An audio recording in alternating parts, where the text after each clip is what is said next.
Assalamualaikum warahmatullahi wabarakatuh. Kembali lagi bersama saya Kak Bayu di channel Pembelajaran BMI. Oke, kita tak terasa sudah melaksanakan libur semester 1.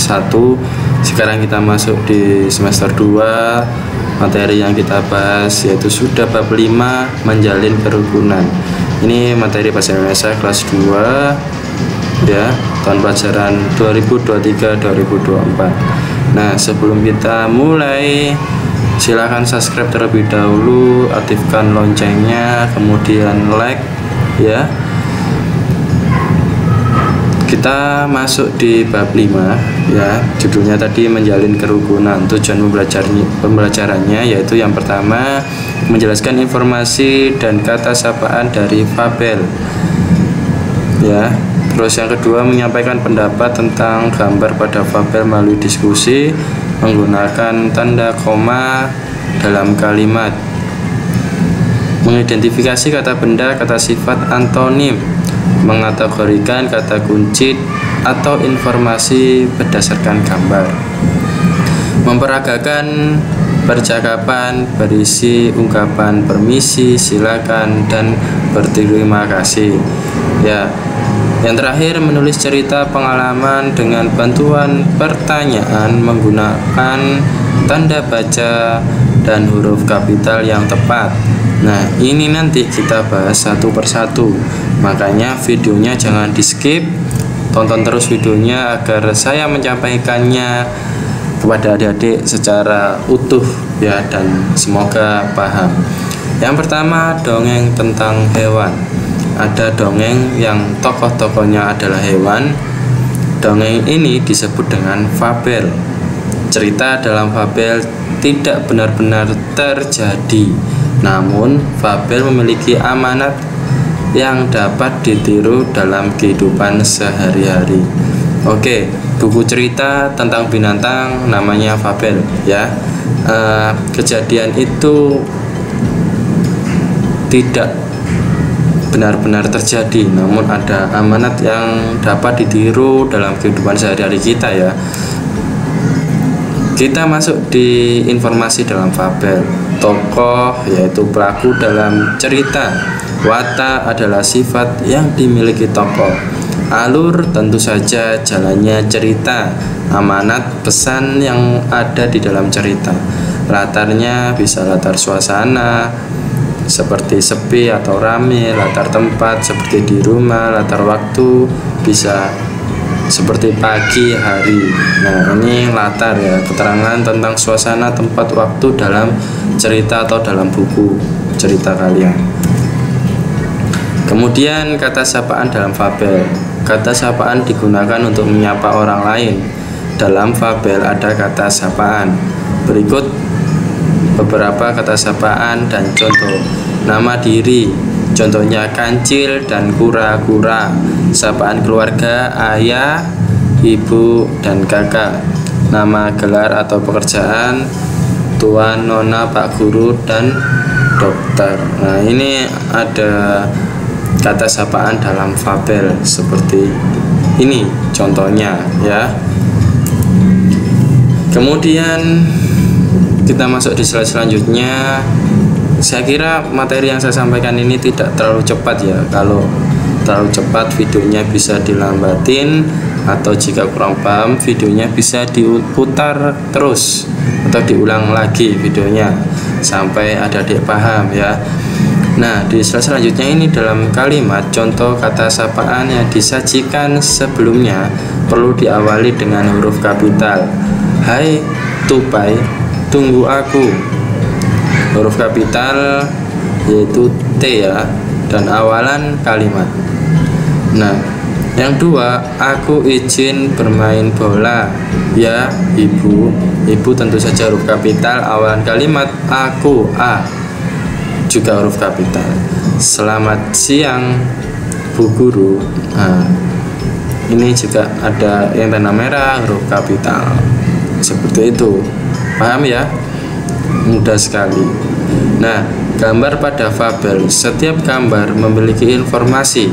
Informasi dalam gambar dapat berupa tokoh, peristiwa, tempat, waktu peristiwa, dan sebagainya.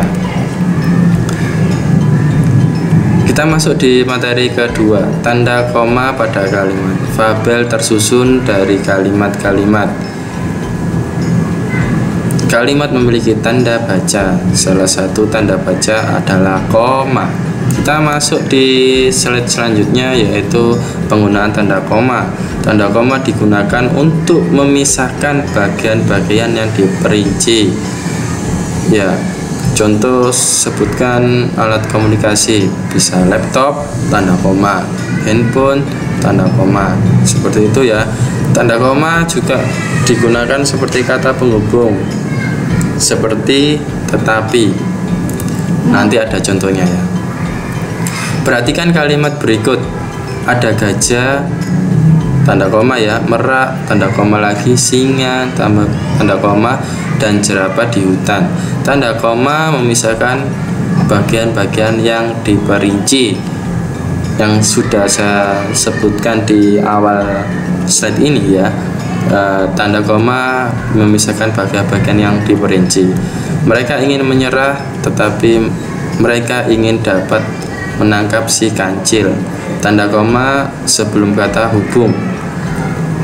Kemudian kata benda, kata sifat, dan antonim. Kita bahas. Kalimat tersusun dari kata-kata. Perhatikan kata-kata berikut. Mainan lama, gunting tajam, sepatu sepatu kotor, tas biru. Kata bergaris bawah termasuk kata benda. Kata yang berwarna merah termasuk kata sifat. Paham sampai sini? Ya, dibaca, saya tunggu, atau di pause dulu, dipahami, dicermati ya. Kemudian lanjut di slide selanjutnya. Kata benda dapat merupakan nama benda, tidak dapat didahului kata tidak. Kalau kata sifat dapat digunakan menjelaskan benda, keadaan, ukuran, warna, waktu, dan sebagainya. Dapat berada setelah kata benda. Oke, sampai sini paham?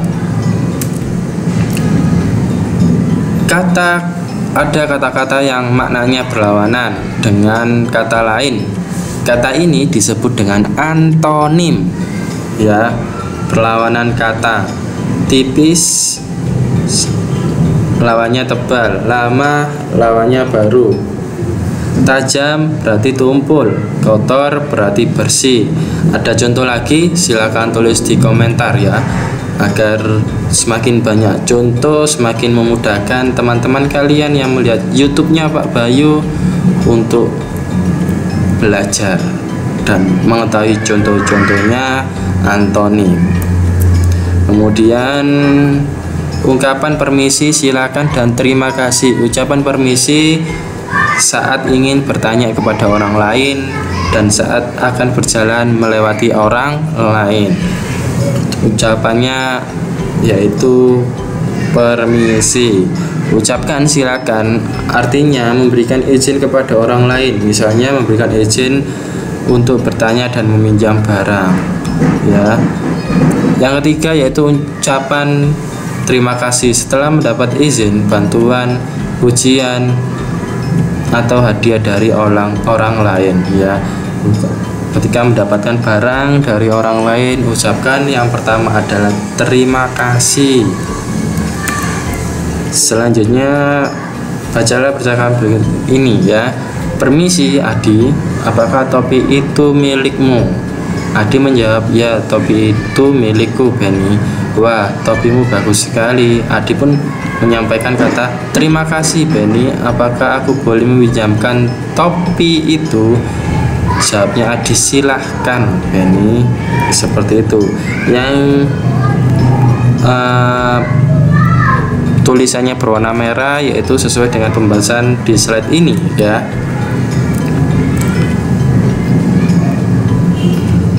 Kemudian ingatlah kembali tentang cara menulis cerita pengalaman. Cerita pengalaman ditulis dengan urutan awal cerita, tengah cerita, dan akhir cerita. Kamu dapat menulis cerita pengalaman menggunakan ungkapan permisi, silakan, dan terima kasih. Selanjutnya, terima kasih video ini telah kalian lihat adik-adik sampai full. Lihat terus videonya Pak Bayu di channel Pembelajaran by Me. Bagi yang ingin gabung dan mengetahui link yang saya share pembelajarannya, materinya apa hari ini, silakan gabung di grup Pembelajaran by Me. Linknya ada di deskripsi. Silakan masuk di WA-nya Pak Bayu, di grupnya Pak Bayu secara gratis. Terima kasih, itu saja yang dapat saya sampaikan. Kurang lebihnya mohon maaf. Assalamualaikum warahmatullahi wabarakatuh. Pembelajaran by Me juga memiliki grup WhatsApp. Barangkali ada yang ingin bergabung, link saya taruh di deskripsi. Tujuannya agar ketika saya mengupload video pembelajaran langsung tersampaikan kepada adik-adik semuanya. Selamat menyaksikan video pembelajaran by Me.